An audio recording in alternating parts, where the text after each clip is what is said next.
I've looked at a lot of AMD powered mini PCs lately, but this here is an Intel powered mini PC. In fact, it's from Intel.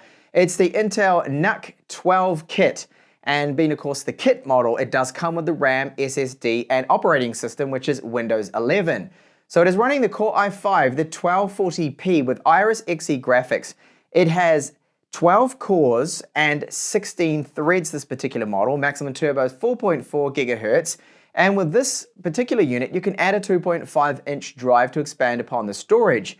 It does have included, of course, Wi-Fi, which is Wi-Fi 6E, very good high spec, fast transfers, 2.5 gigabit LAN, and it can run 2 displays. What is missing from this particular model here, and it's interesting to note too, coming from Intel, is that it does not have USB 4 spec and it doesn't have Thunderbolt. Quite interesting. This model just completely does without it. I don't know why, but it does. And it does have DDR4 RAM, 32 gigabytes of it included, not DDR5. Along with the mini PC, you'll find a VESA mounting bracket, Core i5 sticker, some paperwork, 120 watt power supply, a little bag with some screws, so therefore the VESA mounting bracket, but also a 2.5-inch drive, which this does take, HDMI cable, and our power cable. So Intel with this particular mini PC has made some really weird decisions because it's got the latest 12th gen Core i5 1240p with Iris Xe graphics, yet they give it here just two HDMI 2.0 ports, so 2.0A 4K 60. That's all you get. We don't have Thunderbolt. Okay, that's an external Thunderbolt drive. Would be nice to use it, or USB 4. No Thunderbolt 4, no USB 4 ports. Really weird. A USB 2 port.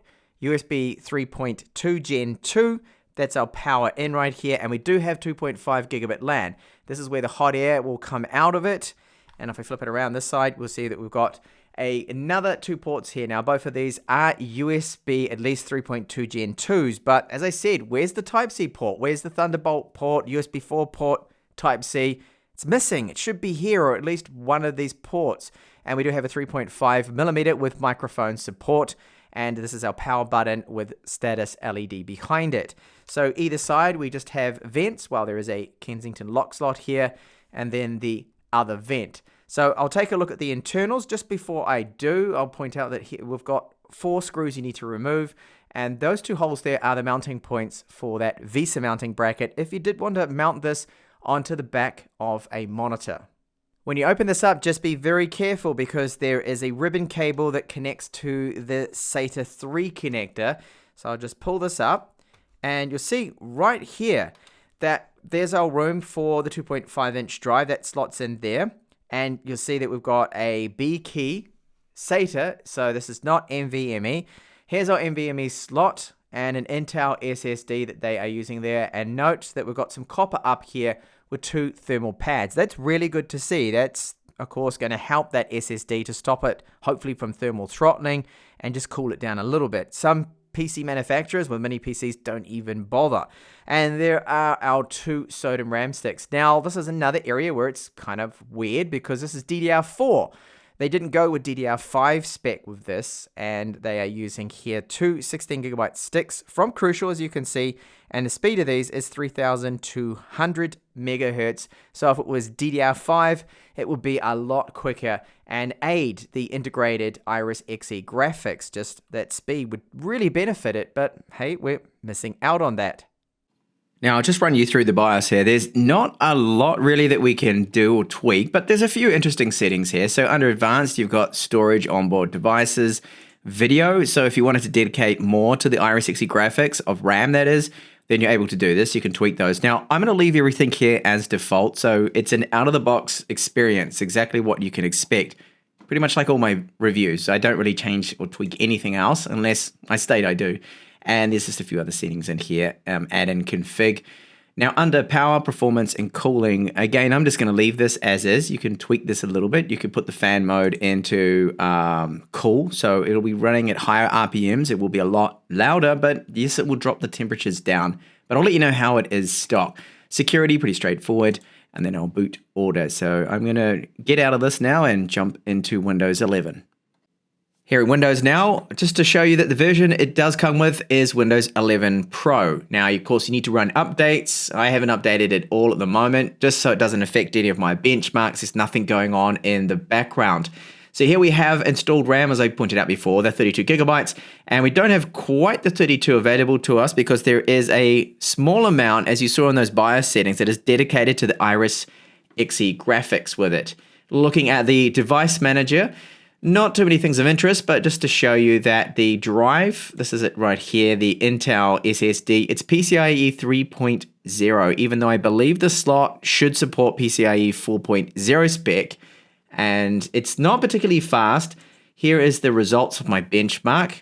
So you can see that that's well under what you'd get for even the top PCIe 3.0 drives would be a lot quicker with a write. So it's a little slow there, but good capacity. 512 gigabytes. Scrolling down further, you'll see that we do have that gigabit, 2.5 gigabit LAN port there, Wi-Fi 6E, and of course the processor listed 16 times because it has 12 cores but 16 threads. General performance of this mini PC is very good. It's quick, it's fast, and just to give you an idea, taking a look at the Geekbench 5 scores here. So Geekbench 5 I've run on 8-core, 16-thread Ryzen 7 6800H mini PCs, and this is scoring better. That's how good the 12th gen is with the CPU side of things especially. So multi-core score here, that's performing as good as those 16-thread 18-core mini PCs, and the single-core score is a little bit higher there, so very good. And you feel it, the whole system really quick. I've noticed no slowdown, no lag, no problems. Everything is blazing fast that I do, and that's what you expect, especially for the price tag of this mini PC.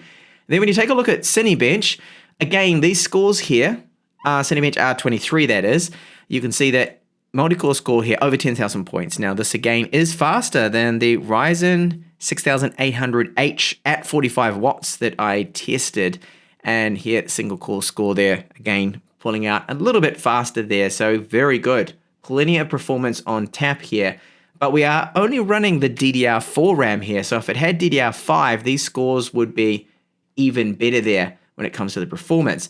Now video playback, the typical test file here, Jellyfish. Okay, that loads in fast. It does not have any dropped frames, and that is HEVC 10-bit, runs fine, so that's the Iris Xe graphics handling that, and not a problem. So 4K 60. Start of this clip is like in slow motion there. I'll just skip ahead where it is at 60 frames per second, like right now. That's definitely 60 frames per second. No frames dropped at all, so good performance. And how well does it stream? Well, very good. Look at this. One drop frame. That's it. This is 4K 60 using Chrome. So it is decoding here. You can see at the top, it's telling me that this is, the codec is actually AV. So it's not VP9 here that's using, but not a problem at all. What about then video files too? So it's going to handle everything you throw at it. I'll get it out of that. And I'll just test out the Jellyfish file, test file, which is HEVC 10-bit. No drop frames, runs perfectly fine, really smooth. That's what you want. And then 4K 60, same story. Really good performance. Again, no dropped frames. So if you are going to be using this as a media PC, it's going to be perfect for that. But remember, you've only got 4K 60, but for movies and things, you only need really 4K 30, so it will be fine for that. The sad thing is we don't have Thunderbolt or USB 4 or any outputs 4K 120 Hz, for example, for really smooth desktop performance. Then the thermals, well, they're not bad. It gets up to 92 degrees. Yes, that's hot, but the main thing I'm looking for here is does it thermal throttle? And checking that out, thermal throttling, you will see that it does say that the power limit has been exceeded, but it hasn't thermal throttled. There's a no right here, okay? And that's good. So that checks out. Now, the maximum wattage it can pull here is, well, it's actually just under, well, very close there, 64 watts. That's because power limit 2 is 64 watts. That is set there. Now, what I'm seeing from the wall is 84 watts. Idle, it's about 12 watts, a little high, but I do have an external hard drive that's plugged into it at the moment, 2.5-inch SSD. And the fan, well, when you push it hard, you are certainly going to hear the fan with this particular mini PC. Here's a sample of it under full load, just to give you an idea.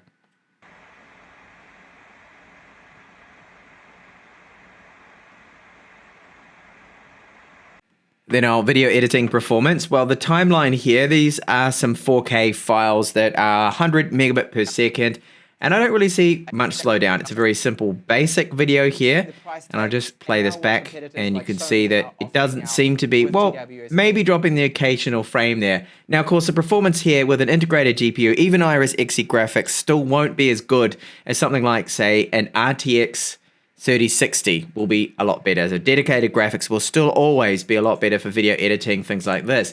So what I will test out now, like all my other benchmarks and tests I do with these mini PCs, is the export time here with the 4K preset here for YouTube. And it'll be 1 minute of footage.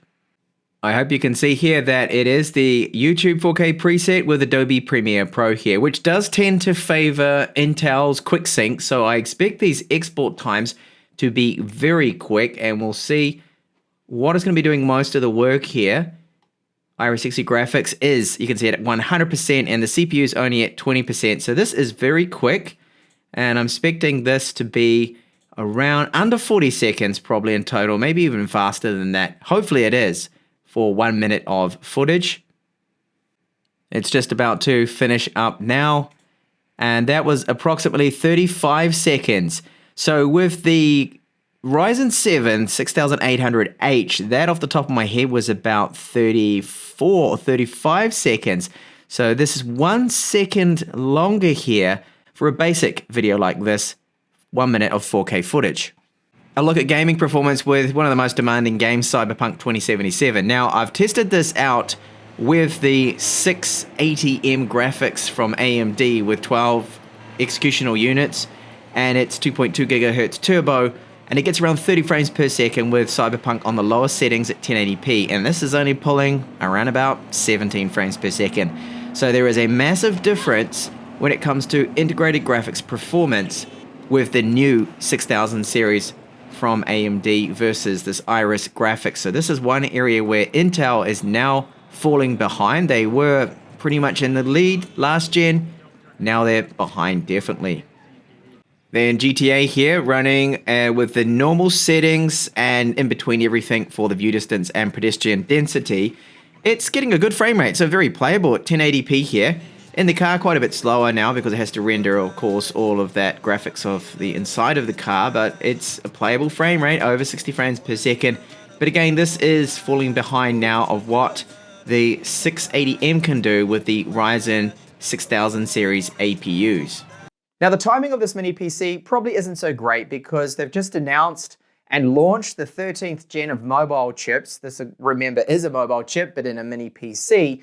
And while 12th gen is still very good, there's the 13th gen that you may want to consider. Now, this particular model, as I showed you, it's quick and snappy, decent benchmark scores for the type of mini PC it is. Now, what it does really well is media playback, a little bit of very light gaming, but because it doesn't have the DDR5 RAM, the Iris Xe graphics is limited a little bit there. While it still performs well, as you saw, like playing GTA 5, if you had a mini PC with DDR5 graphics, or you went for one of the new AMD 6000 series, well, you get better performance there with the gaming. And then there's some really odd choices here with this model from Intel. The fact that there's no USB 4, there's no Thunderbolt ports, there's no Type-C port, it's a bit odd. Like, I mean, why would you kind of go for this unless you just wanted a dedicated media playback machine? And I thought, well, it must be cost saving, right? This is what Intel's doing. They didn't put the Thunderbolt 4, they didn't put Type-C ports, they made these cutbacks, no HDMI 2.1 because it's cheaper, but it still is an expensive model. This one being the kit with the RAM and the storage. And you saw from those storage speeds, it's not like blazing fast, it's not PCIe 4.0 speeds either there. So all up, it's hard for me to recommend this mini PC with all those choices out there with AMD 6000 series, and then sure, okay, I'd say in maybe 3 months, we're going to have then the 13th gen mini PCs from Intel. So thank you so much for watching this review. I do hope to see you in the next one. Bye for now.